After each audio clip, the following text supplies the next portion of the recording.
प्रिय विद्यार्थियों, बीए द्वितीय वर्ष की हिंदी साहित्य की आज की कक्षा में आप सभी का हार्दिक स्वागत है। आज की कक्षा में हम हिंदी साहित्य के द्वितीय प्रश्न पत्र के अंतर्गत एकांकी का उद्भव एवं विकास विषय पर चर्चा करेंगे। एकांकी का उद्भव एवं विकास के अंतर्गत आज हम देखेंगे हिंदी एकांकियों पर पाश्चात्य एकांकी साहित्य का प्रभाव किस प्रकार से रहा। उपर्युक्त धारणा के विपरीत आलोचकों का दूसरा वर्ग हिंदी एकांकी नाटक को पश्चिम से आई हुई नवीनतम वस्तु मानते हैं। इस वर्ग में प्रोफेसर प्रकाश चंद्र गुप्त तथा डॉक्टर SP खत्री आदि प्रमुख हैं। इनका कथन है कि एकांकी नाटक हिंदी में सर्वथा नवीनतम कृति है।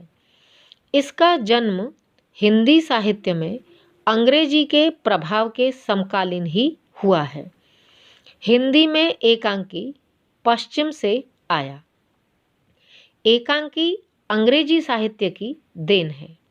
एकांकी का उद्गम संस्कृत से मानने वाले आलोचक यह भूल जाते हैं कि एकांकी लेखन जब 20वीं शताब्दी में प्रारंभ हुआ, स्पष्ट है कि उस पर अंग्रेजी का प्रभाव है।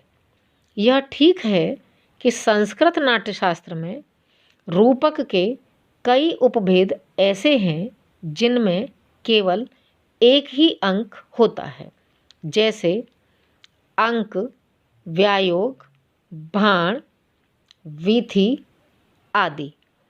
किंतु संस्कृत नाट्यशास्त्र के विवेचन से स्पष्ट हो जाता है कि उपर्युक्त भेद सभी जो दर्शाए गए वो गौण समझे गए हैं। उनमें से कुछ के लिए तो आचार्यों को उदाहरण भी कठिनता से मिल सके हैं। फिर भी अंक, व्यायोग, वीथी, नाटिका, प्रहसन, बाण आदि हमारे एकांकी से थोड़ा बहुत मेल अवश्य रखते हैं। भास का उर्भंग इसका सुंदर उदाहरण है। बाद में सौगंधिका हरण जैसे एकाध एकांकी नाटक का उल्लेख भी मिलता है।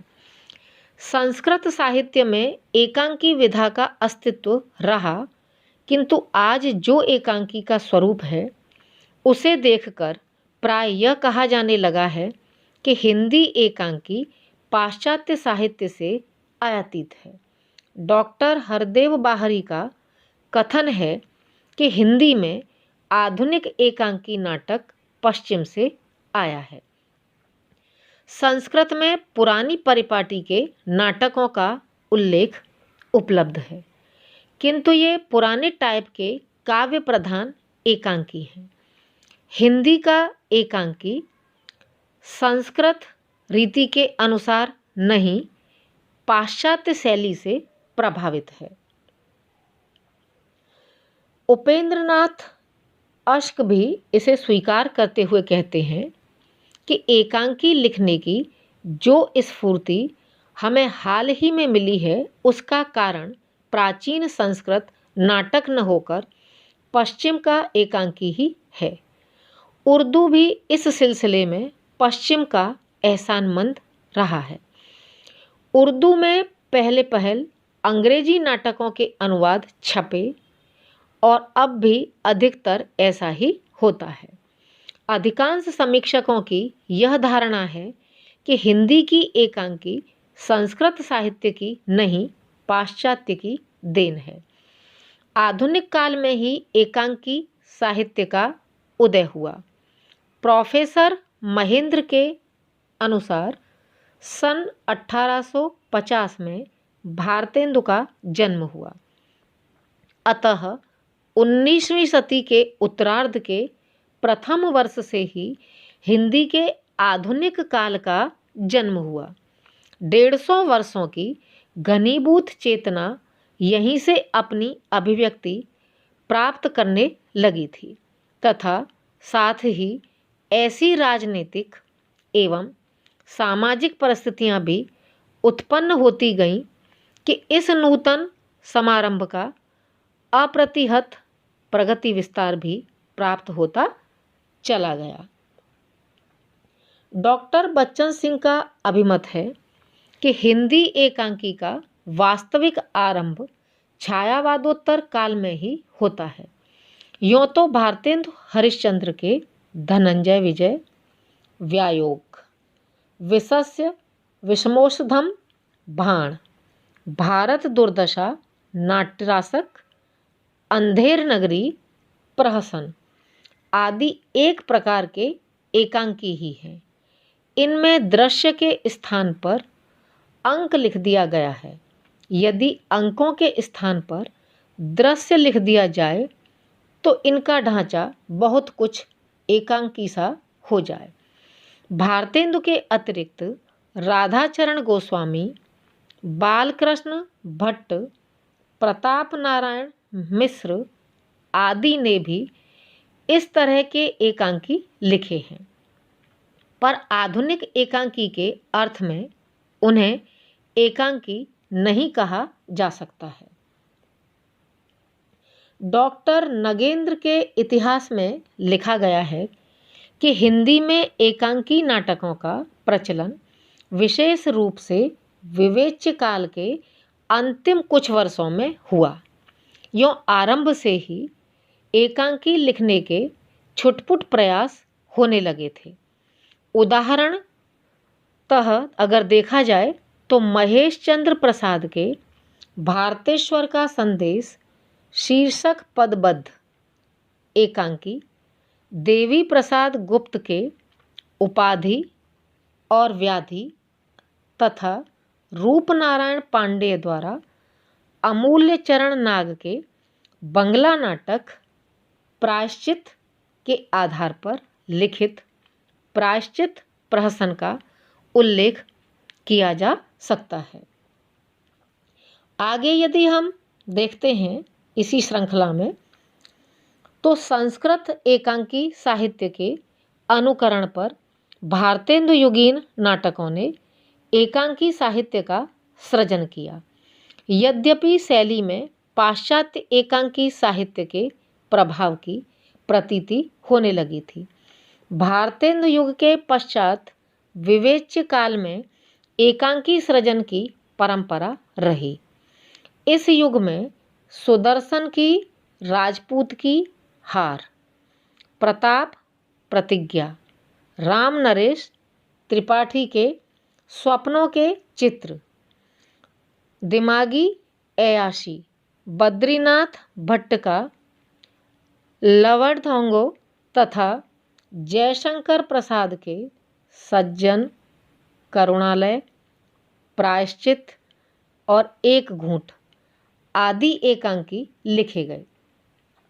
हिंदी साहित्य के समीक्षक आधुनिक हिंदी एकांकी का उदय प्रसादकृत एक घूंट से स्वीकारते हैं। यद्यपि एक घूंट संवाद कार्य गत्वरता की दृष्टि से पुरानी नाट्य रूढ़ियों से मुक्त नहीं हो पाया है, फिर भी पाश्चात्य तकनीकी कुछ बौद्धिक स्पर्श आदि को अपनाकर इसे नया रूप देने का प्रयास किया गया है। हिंदी एकांकी नाट्य वाङ्मय का इतिहास केवल 27 वर्ष का है। विकास और समृद्धि के इतने कम समय में इसने जो आश्चर्यजनक प्रगति तथा लोकप्रियता प्राप्त की है, वह हिंदी की अन्य विधाओं के लिए एक उदाहरण है। शिल्प की दृष्टि से इसमें अनेक धाराएं फूट पड़ी हैं, जैसे छाया नाटक, ध्वनि एकांकी, नृत्य एकांकी, गीत एकांकी, एक पत्रीय एकांकी, झलकी फीचर, रेडियो प्रहसन, भावनाट्य, स्वगत नाट्य आदि। रेडियो के प्रोत्साहन ने इसकी ख्याति में 4 चांद लगा दिए। 1950 के आसपास ध्वनि एकांकी के क्षेत्र में प्रगति होने लगी थी। 1955 तक पहुँचते पहुँचते प्रयोग तथा रंगमंचीय सुविधाओं से इस विधा को विकसित होने का खास मौका मिला। एकांकी की इस प्रगति में अखिल भारतीय पीपल्स थिएटर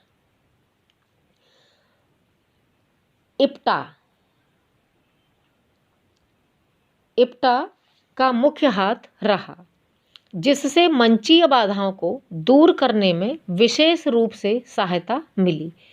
लेकिन रेडियो प्रोत्साहन से हिंदी एकांकी के सामने जो समस्या उछल कर आई वह है कि एकांकी का यह वर्गीकरण करना कि कौन सा एकांकी मंच के लिए है और कौन सा रेडियो के लिए, क्योंकि रेडियो एकांकी केवल ध्वनि पर आश्रित हैं। अतः बाजार में आने वाले संकलन बिना इस बात का ख्याल किए चल पड़े, लिहाजा मंचीय समस्या सिरदर्द बन गई। यद्यपि अभी इस दुविधा से नहीं छूटा है, तथापि एकांकी के अंतर्गत नए प्रयोग के लिए संभावनाएं अवश्य उभर कर आई हैं। यह तो तयशुदा बात है कि हिंदी गद्य की कतिपय विधाओं की तरह कहानी, उपन्यास, एकांकी विधा भी पूर्णतया पाश्चात्य साहित्य की देन है। इसमें कोई तथ्य नहीं कि व्यायोग, वीथी, अंक, भाण, प्रहसन, उल्लाप, नाट्य, रासक, गोष्ठी आदि संस्कृत में पूर्व प्रचलित विधा को हिंदी एकांकी का जन्मदानी मान ले। हिंदी गद्य की नवीन धाराओं पर पाश्चात्य साहित्य का प्रभाव सर्वोपरि है। बंगला के माध्यम से पाश्चात्य साहित्य से हिंदी की नई विधा प्रभावित हुई है। यों बंगला का प्रभाव भी हिंदी साहित्य पर परोक्ष रूप से पड़ा है। पाश्चात्य साहित्य में इसकी प्रारंभ यानी इसका जो प्रारंभ हुआ वह 1903 की ऐतिहासिक घटना से माना जाना चाहिए। इससे पूर्व पठ उन्नायक के रूप में इसका इस्तेमाल होता रहा था, जिसमें न तो नाटकीय द्वंद्व की गुंजाइश थी और न उत्कर्ष की। उस वर्ष लंदन स्थित वेस्ट एंड थिएटर में ऐसी घटना हुई जिससे इस विधा का स्वतंत्र अस्तित्व सामने आया। तब W. जेकेब की कहानी बंदर का पंजा एकांकी रूप में खेली गई, जिसके फलस्वरूप मूल नाटक के देखने के लिए जनता रुक नहीं सकी थी। जो है हिंदी में सुव्यवस्थित रूप से आलोच्य काल के उत्तरार्ध में सन 1924 में प्रकाशित जयशंकर प्रसाद के एक घूंट से एकांकी का विकास हुआ। इसका उद्भव जो है भारतेंदु हरिश्चंद्र युग में हो चला था, परंतु तब एकांकी का स्वरूप गर्भ में था। 1930 में डॉक्टर रामकुमार वर्मा कृत बादल की मृत्यु ने जो मेटरलिक शैली पर पाश्चात्य रूपक के समान जो है एकांकी था, हिंदी एकांकी को नवीन क्षितिज प्रदान किया। यों हिंदी एकांकी का क्रम जो था वो चल पड़ा। जहां मंचीय विकास की दृष्टि से पाश्चात्य तथा बंगला मंच के वस्तु विधान ने हिंदी एकांकी को प्रभावित किया, वहां उद्देश्य की दृष्टि से भी हमारे यहाँ प्राचीन नाटकों की स्थिति रस के आधार पर मानी गई। साथ ही उसके उद्योग में जीवन का आनंद स्थिर किया गया है। इसके विपरीत नाटकों में इसे उसकी आत्मा अंगीकार नहीं किया है, बल्कि जीवन के अंतरंग तथा बहिरंग को इसका तत्व समझा गया है। इस प्रकार भारतीय आदर्शवाद की परिणति पाश्चात्य वस्तुवाद में दृष्टिगोचर हुई है। आज इसका विषय क्षेत्र सूक्ष्म तथा विस्तृत हो चला है। छोटी से छोटी घटना या बात इसका कलेरव हो सकती है। महानगरीय सभ्यता एवं संस्कृति के साथ जीवनीय समस्याएं उत्पन्न सूक्ष्म तथा जटिल हो गई हैं। बदलते प्रतिमानों ने जो है या बदलते प्रतिमानों से जीवन में यथोचित बदलाव आना भी स्वाभाविक है। मनोविज्ञान और फ्रायडीय संधान में जीवन के विश्लेषण को एक नया धरातल दिया है। राष्ट्रीय चेतना लहर अलग अलग से मानव मस्तिष्क पर चिंकित की गई है, यानी चिन्ह उस पर प्रस्तुत किया गया है। नवोदित तुर्क वर्ग की अपनी अलग आवाज़ है, उसकी आवाज़ जो है अपनी अलग से दिखाई देती है। पुरानी तथा नई पीढ़ी का विद्रोह उजागर हो चुका है।